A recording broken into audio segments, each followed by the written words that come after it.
Well, welcome to my page, you guys. This is a labor of love. This is Wild Preacher's Kid podcast. Here we talk about life, love, family, faith, and health. Like we talk about a little bit of everything on here, but this podcast was made out of love. I just want to encourage people. That's the sole purpose of this podcast, to encourage people to keep being wild for God and to keep going. There's so many challenging things out there, but I want to encourage you to stay locked in and loaded. Well, welcome back to another episode of Wild Preacher's Kid. I just want to say thank you. Thank you for hanging in there because I know the last couple of weeks they've been a little emotional. At least for me, they have been. So thank you for hanging on in there and praying for me. But this episode is all things that are good.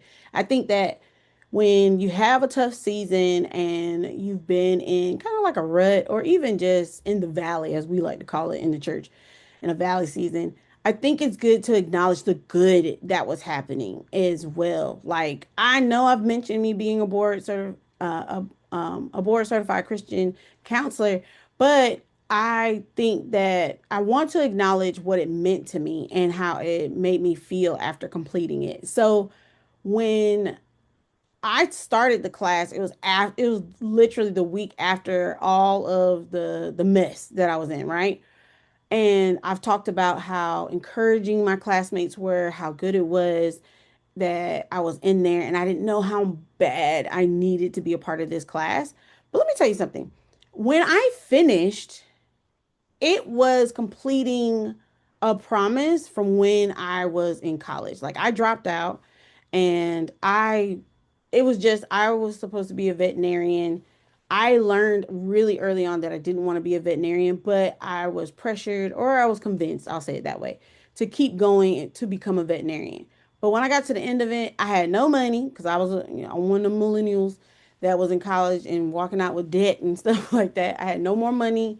There was no more hope or pill left for me. Like all options to pay out of pocket for school, I did not have that because I was making 7.35 an hour, and I was like, so I went straight into the workforce right after that, right?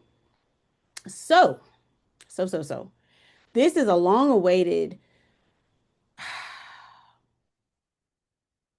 dream of mine. Like went I wish that when I was in college, I would have stopped being a veterinary technician so that I could have pursued being a psychologist, a therapist. Like psychology is one of those things that I've always loved. Therapy, and just I love it. Like I love it. Iyanla fixed my life, and I don't mean like the ones where it was like later on. I'm talking about when she had the women's house, and I like she had the women's house and Tawana was in there. Like, if you know this show, please let me know in the comments. But I like just fascinated by it. And I'm not just talking about women, but even in recovery and, um, oh gosh, it was like Recovery House. There's so many therapy shows that were coming out.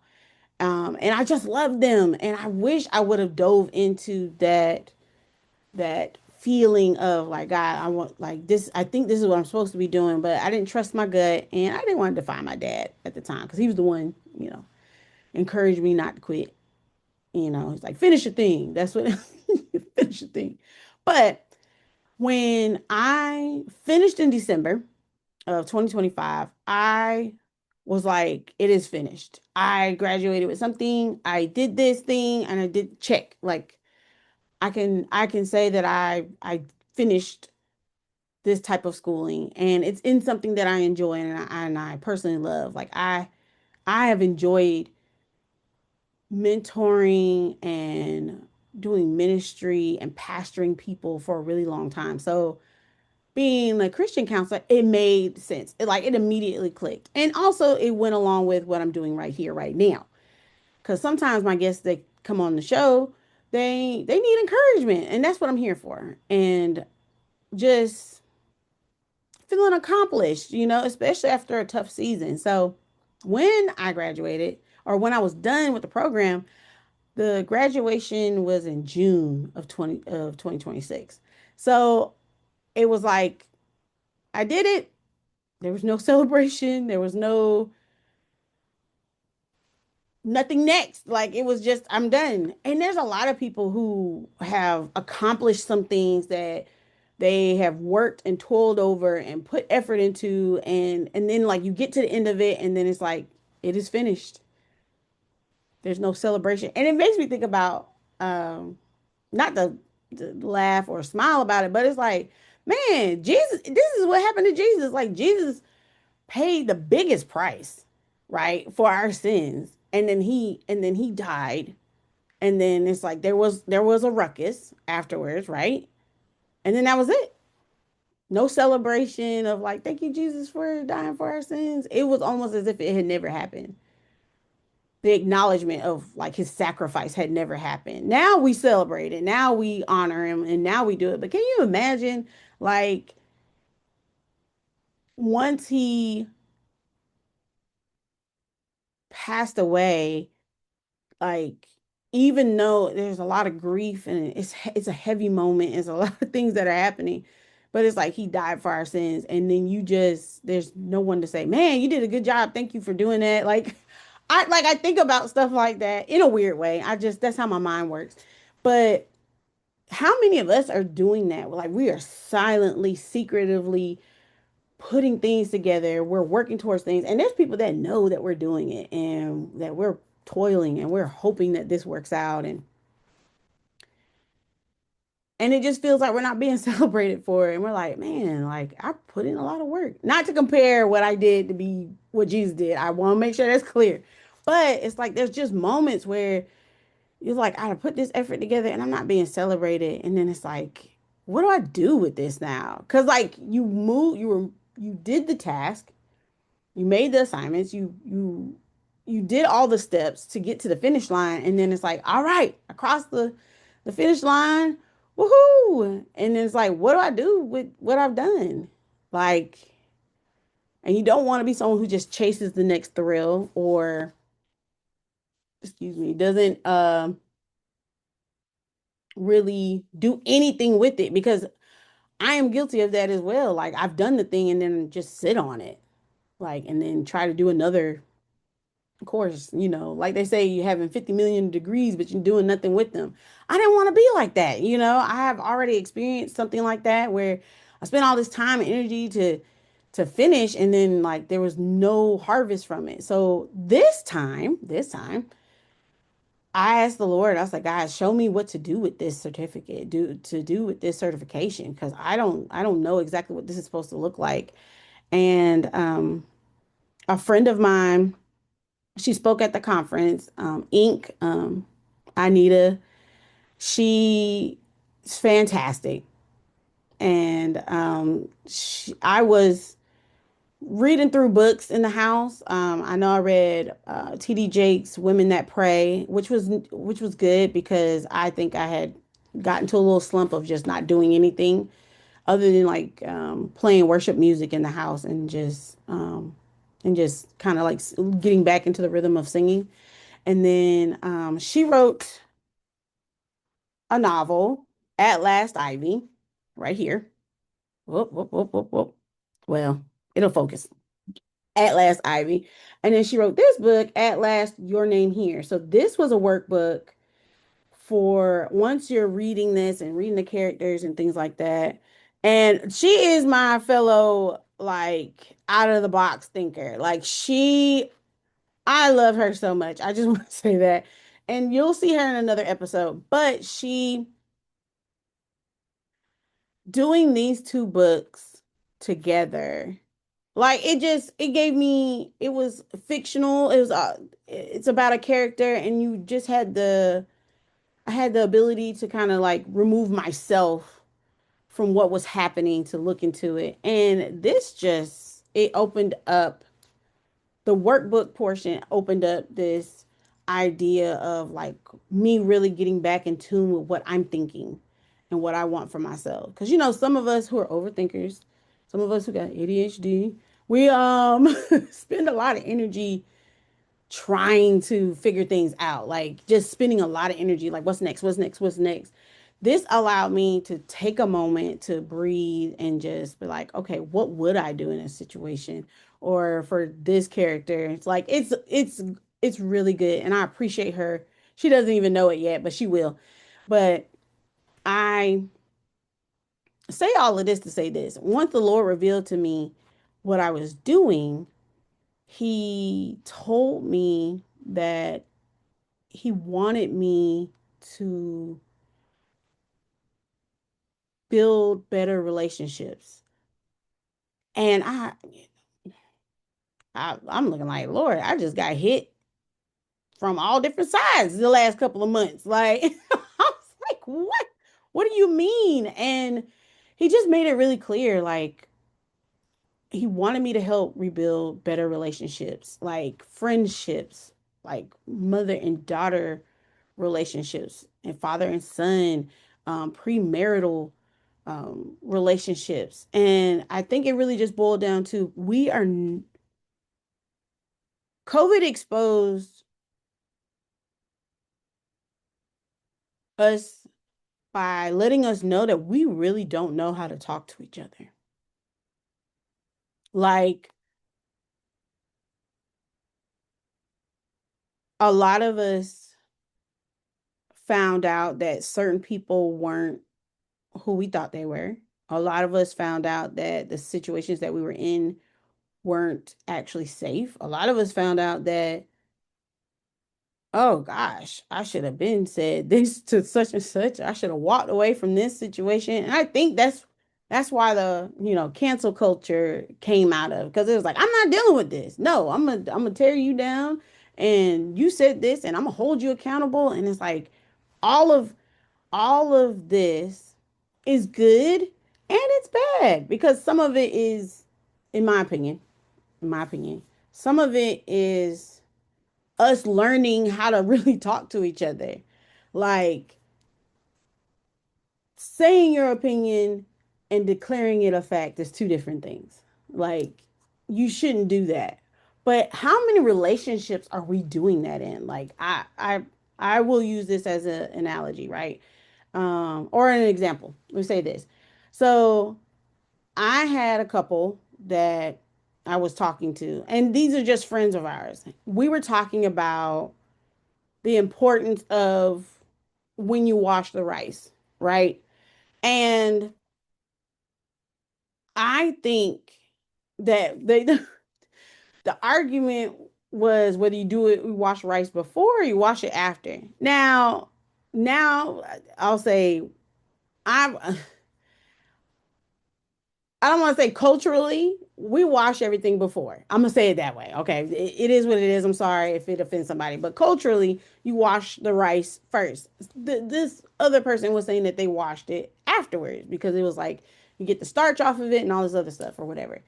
And so but they were so heated about this. Like this boyfriend and girlfriend, they were so heated about it. Like it was like so silly. So silly. It was such a silly argument to have, but it's like that was just rice. How there's some of us that don't know how to have a conversation with somebody, disagree, or at least come to the middle ground of what it is that you're really trying to say. Because what he heard her say was is that he's doing it wrong, and because he's doing it wrong, he doesn't know any better, or he's dumb. And it's like that's a lot from just trying to determine whether or not how you wash your rice. And it's like it's okay to have a silly argument, but when we got to the tail end of the conversation and he shared that, I was like, "Whoa." I was like, "Did you know that's how like impactful that was for him?" She was like, "No, how would I know that?" And it's like it's in relationships, there's little things like that that will trigger or will your partner or your spouse or your friend somebody that's close to you is your mirror. They're the ones that get to experience you. They're the ones who get to see how you are as a person. If they're a good friend, they hold you accountable and they address some of those issues. But if you have a group of people and y'all all just do things alike and you just all agree and everything is, I mean, that might be great, but it's like y'all will all stay exactly the same. It would be hard for you to grow. And I think sometimes in moments like that, you when you have friends that are iron that sharpens iron, you get stronger, you get faster, you get wiser, and they challenge you and they push you and they tell you when you got a weak spot, and not to pick at you, but like really just to build you up, because you're doing everybody's doing the best that they can, right? I'm saying all this to say this. I want the Lord revealed to me that I am supposed to help people learn how to communicate with each other. Like, not speakers and not people who are doing a presentation, as a whole, but like if you tell me something, I need to be open enough to hear what you're actually saying. And then if I don't, let me pause, come back to you and ask you, hey, well, so when you said such and such, did you mean this? Like, just teaching people how to really just talk to each other. We've Everything has turned into a scheme. Everything has turned into like, what can I get out of you? And oh, they're trying to get over on me. And it's like being in this place of skepticism of people's intentions. And it's like, I think the reason why people are so used to being bamboozled is because we're not taught to communicate with each other and be transparent. Like, and it's a hard thing to learn. Some things, like even for myself, like if you grew up um culturally in a black home, it's like what happens in this house stays in this house. That's something that we would say. This is the first generation where it's like it's not like that. We sharing. And it's healthy to share. We've learned more about each other culturally. Like different cultures have learned more about each other, all because we're sharing more. Like YouTube University is the best. You can Google, yeah, I mean, you can Google anything as well. TikTok was a big influencer of just being exposed to different cultures. Like you can say, what's going on in Africa? What's going on over here? And like you can just get more and more and more content like that. And it just shows that we are not alone. What I do in my house is y'all are doing it too. I found that out on multiple occasions. But I really do think that what the Lord has asked me to do is to help build families and help to bring them back together. And that's what we'll be doing. So I have decided to started a premarital counseling program. I'll be offering one-on-one couples. It's me and a couple can sign up. And this is a service I'm providing. I want to make sure that's clear. But it is where I'm help guiding you guys through difficult conversations. And this is not therapy. I want to make sure I'm not a therapist, psychologist, or a social worker or psychiatrist. Like it's my job is to help facilitate a safe space for early on couples to talk about not just what's bothering them, because like uh, that is a good thing. And therapy might be your best route for that. But what if you haven't talked to them about how to raise your kids? Like people always like this was the premarital counseling for myself, like faith-based premarital counseling. A lot of it is about not having premarital, not living together. Um, a lot of a lot of it is focused around that, right? It's focused around being intimate with a partner and like what not to do. But like, be honest with you, nobody talks about how do you express intimacy with each other.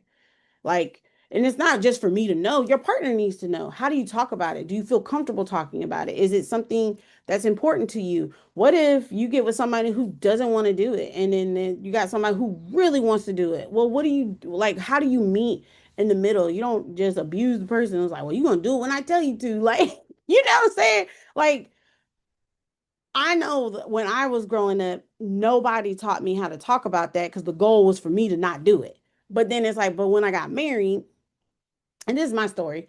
I like when I graduated high school, I was really nervous because it's like if I'm going to eventually get married, I need to know how to do this thing. Like this is my story.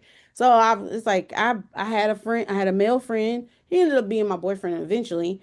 And for me, he was my learning partner. Like that's how I know I'm crazy. That's just you can't tell somebody all the time that men cheat, right?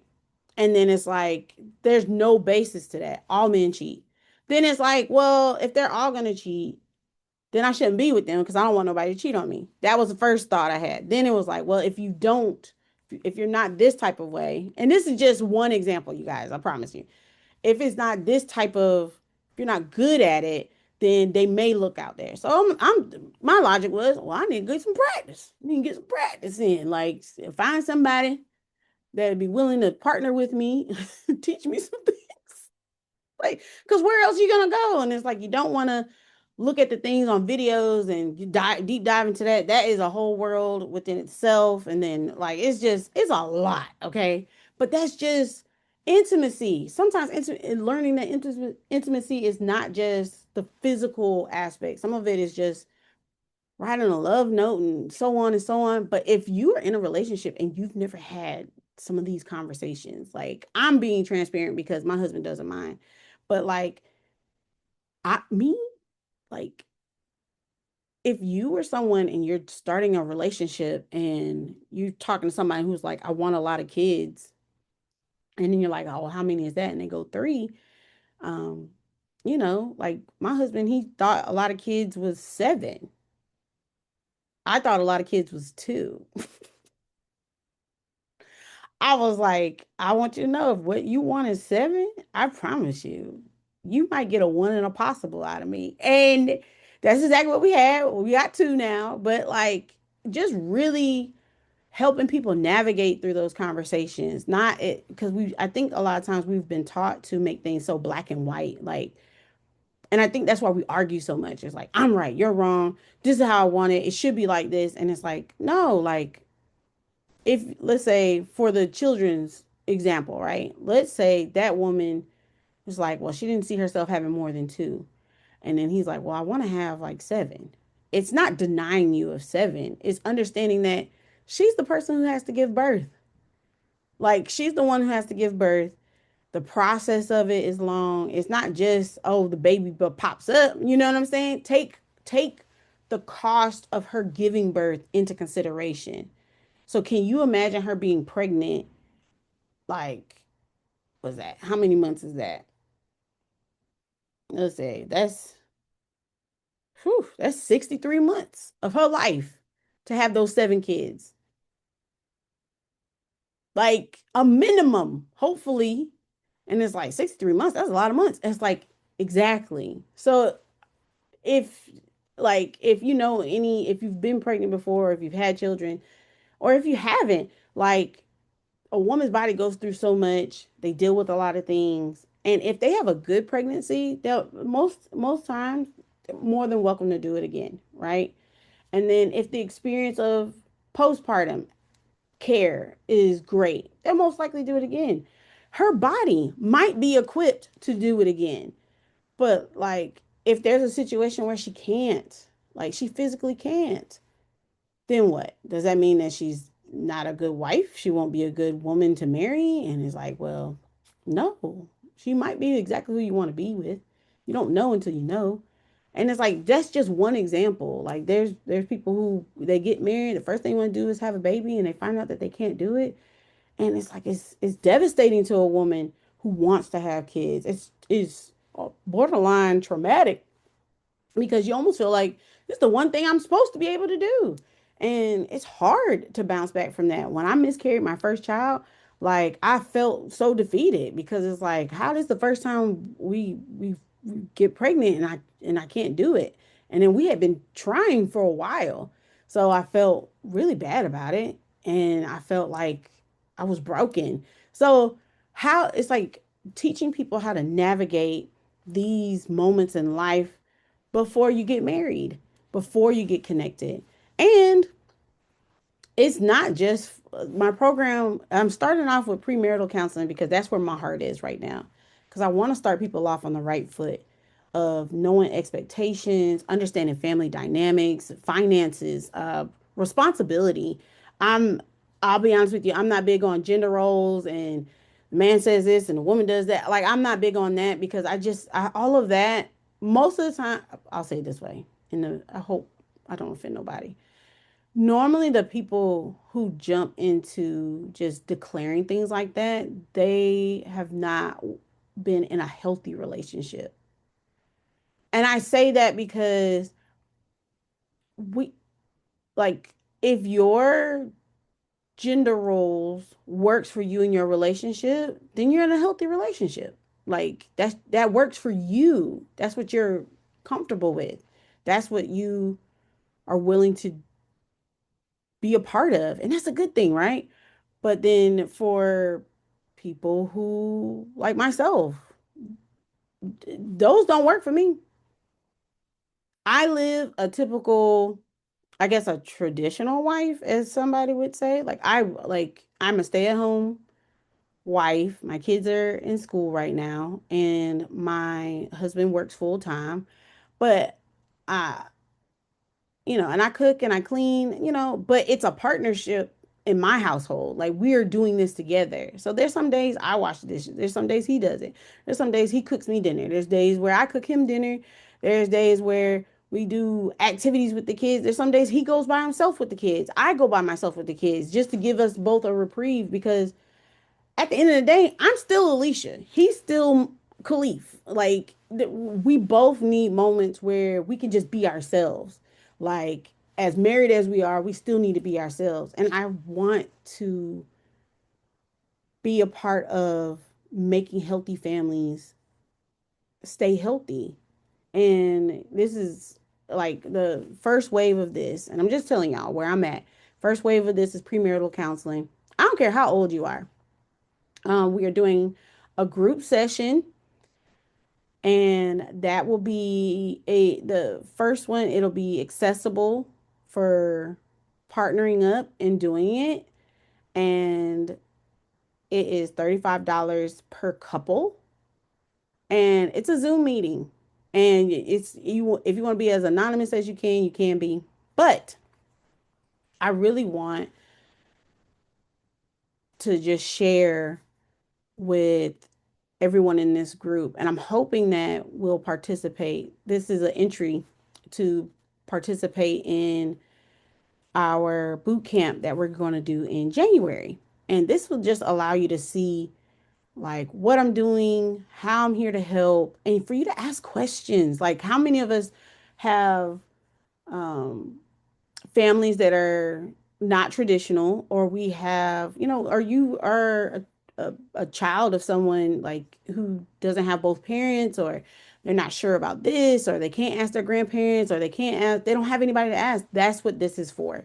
It's to allow you the ability to really ask about, hey, I'm about to get married, or I'm about to propose, and or I am engaged and I just don't know what to prepare for. Like what are the things that we're going to do. That first, this meeting is it's going to be a good time. It's going to be a really good time, I promise you. And I'm going to partner you up with some other participants so you guys can talk collectively. The goal of this is to create community so then you're not figuring out life by yourself. So if you have some people in the course or in the class, in this group meeting, and let's say y'all wanted to partner up and act like, let's say there's somebody that's older in the group and this is their first marriage or this is their second marriage, like you can glean from anybody. But this is just premarital counseling. Like we're going to be talking about finances, we're going to be talking about intimacy, we're going to be talking about family dynamics, And I promise you, it'd be worth it. It would be worth it to invest in the first step of your marriage. Now, the boot camp is being put together right now. It is a 2-day event. It will be, I think, January 30th, and it will be right now. I believe it's going to be in Warner Robins. I think we're trying to get that solidified. So just put a pin in that. But it's supposed to be in Warner Robins, Georgia, and it'll be a group activity, but it's over 2 days. We're doing a Friday night and a Saturday morning, and it just allows you to kind of tap in and get. We're going to be doing some exercises and some trusting exercises and some having some honest conversations about you and your spouse, and it's really engaging, and I promise you it'll be worth it if you are planning on putting a ring on it and getting married in 2027. I promise you that boot camp will bless you. It will bless you. Um, and then I have the 10-week premarital counseling course.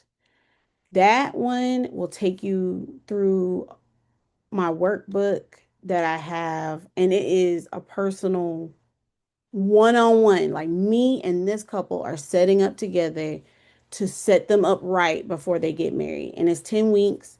The sessions are about an hour to an hour and a half, and it just allows you to really, like, I'm going to give assignments. You guys work on them together.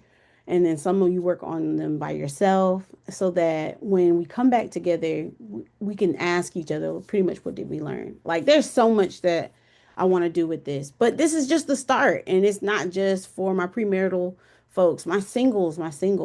If you are not married, I consider you single. Like, even if you're engaged, you're still single until you say I do, until you sign that paperwork.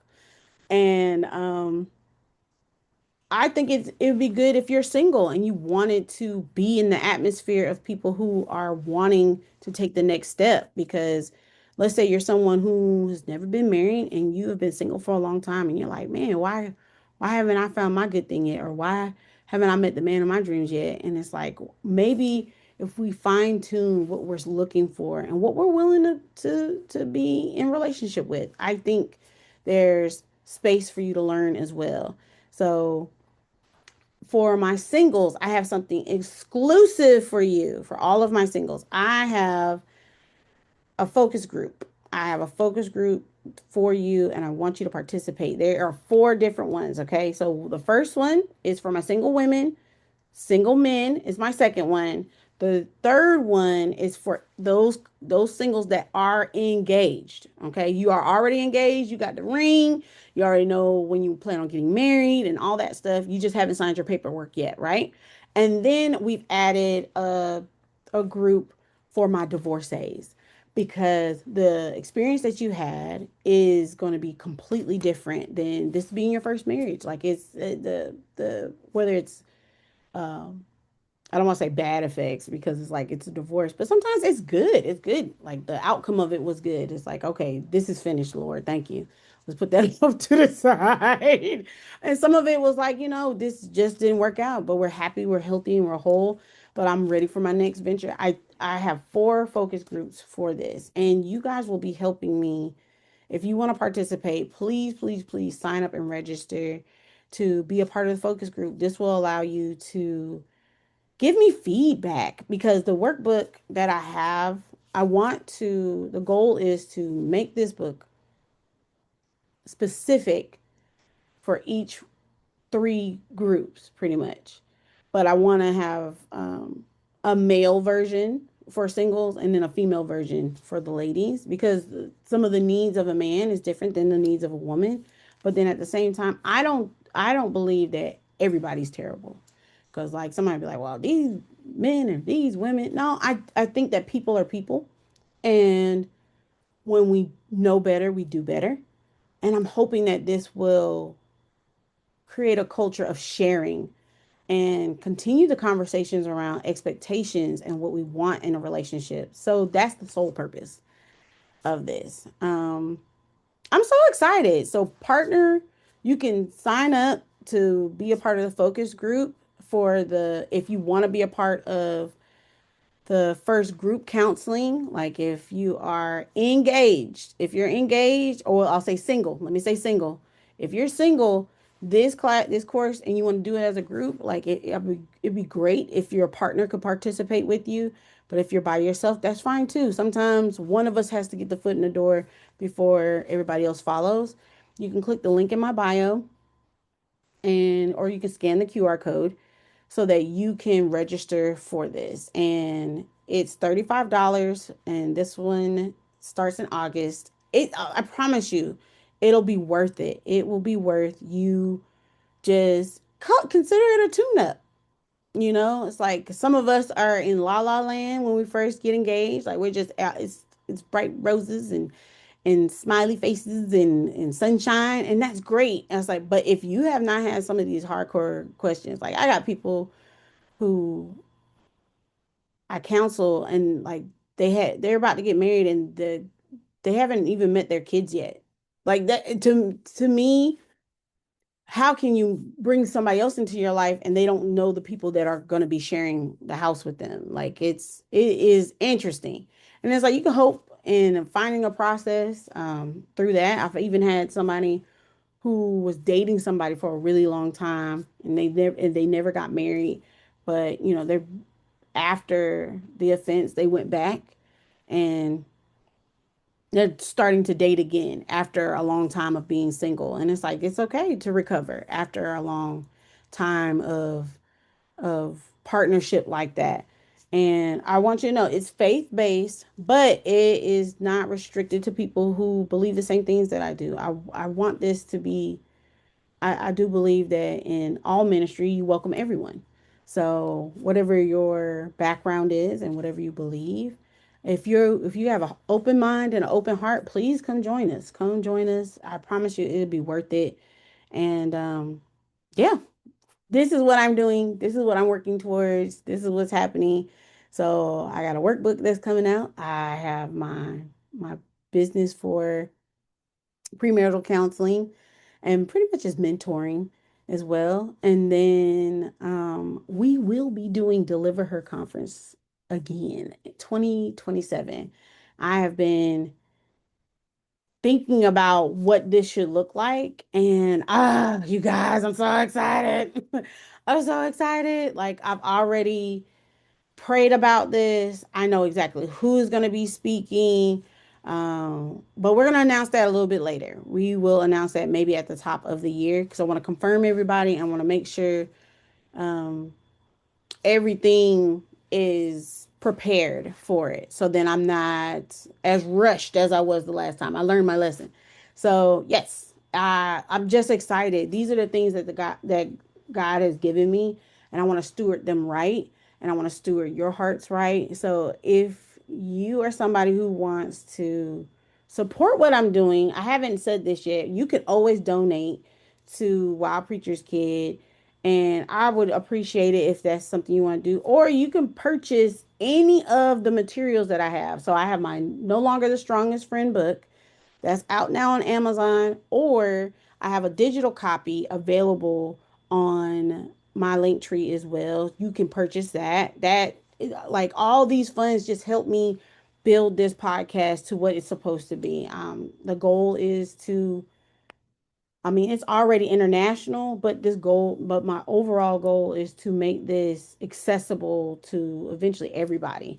And then I do have my Wild Preachers Kid gear. You can purchase some of that, whether it's you supporting the Wild Preachers Kid brand or you're just proud to be a church kid. There's a collection just for you as well. Then we have um, just my the anything involving this program is called Family Prep, and I'm just excited. I hope that this blesses the next generation of loves and lovers and friends, and I think the material that I have is it's meant to change the way we talk to each other so that we can be more intimate, we can have a stronger connection, and we can find out whether or not this person is for us, not in a fearful way, but it's like, all right, we're not in alignment. Like there's things where you're not going to be exactly the same, but the last thing you want to do is partner with somebody that you're not in alignment with. I'm thankful and I'm grateful, and I cannot wait to see what this evolves into because I know that there's more in store. So thank you. This is just the beginning. This is just a little tidbit. That's why I wanted to tell you something good. This is what I've been working on, now that I'm in the rhythm of things. But my goal is to really just minister to people on the level that I'm at. Yep. So I want to say thank you. See, I told you the episode was going to be short. It was going to be short. And I want to pray for you as well. Father God, I say thank you. Thank you right now for the people who are listening and are watching. They have heard my boohoo stories. They have heard the trials and tribulations, but I wanted them to know that in the midst of it, something grew from it. Something grew from those seeds into something beautiful. And I pray that in their life, there's certain things that they have gone through and that they're going to go through, that there's a harvest, a beautiful harvest that's on the other end of that, God. So I ask and pray that you continue to encourage them, surround them with the people that need to be around them, allow them to hear your voice and your will, God. Let them be able to submit their yes unto you so that they can proceed forward, and that let fear fall by the wayside, let doubt fall by the wayside, because everything that they need is in them through you, God. So we ask that you just sit on them, you rest on them, you love on them, you care for them, you encourage them, and allow them to find their purpose in you and their destiny in you, God. I say ignite it, ignite it, ignite it, ignite it like a fiery flame, God. Come on, you can do it, Lord. So we just trust and believe that you have the right and the authority to just love on these people so that they know exactly what they're supposed to be doing, so that they can love somebody else through what they're doing. Because somebody needs them. Somebody needs them. They need this moment. They needed this moment to confirm that, hey, what I'm doing, it was necessary. It's good. It finally is. I'm ready to reap a harvest. And God, let this be your will. In Jesus' name I pray. Amen. You guys, that's it. I told you it was gonna be short. But remember all the things that I have coming up. If you want, please subscribe, not just to the YouTube channel, but you can go onto my website. It's brand new. And y'all please tell me how it is. It's really my brain on paper. Like it is, it's if somebody says, "Oh, it looks professional," I'm gonna have to redo it because I didn't want it to look professional. I wanted it to look fun because that's just how I am as a person. So I want to say thank you once again. Tell me how it looks, and sign up to subscribe and to receive emails from us. So when I'm doing things and when new episodes are coming out, you could be the first one to know and you can pop up and everything. So hey, sign up, sign up, sign up.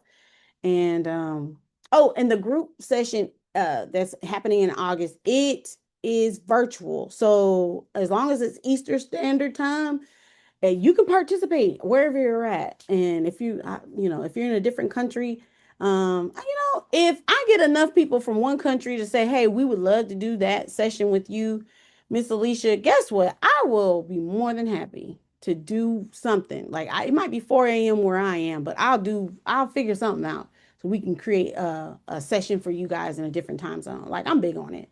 Like let's get this. Let's keep families together.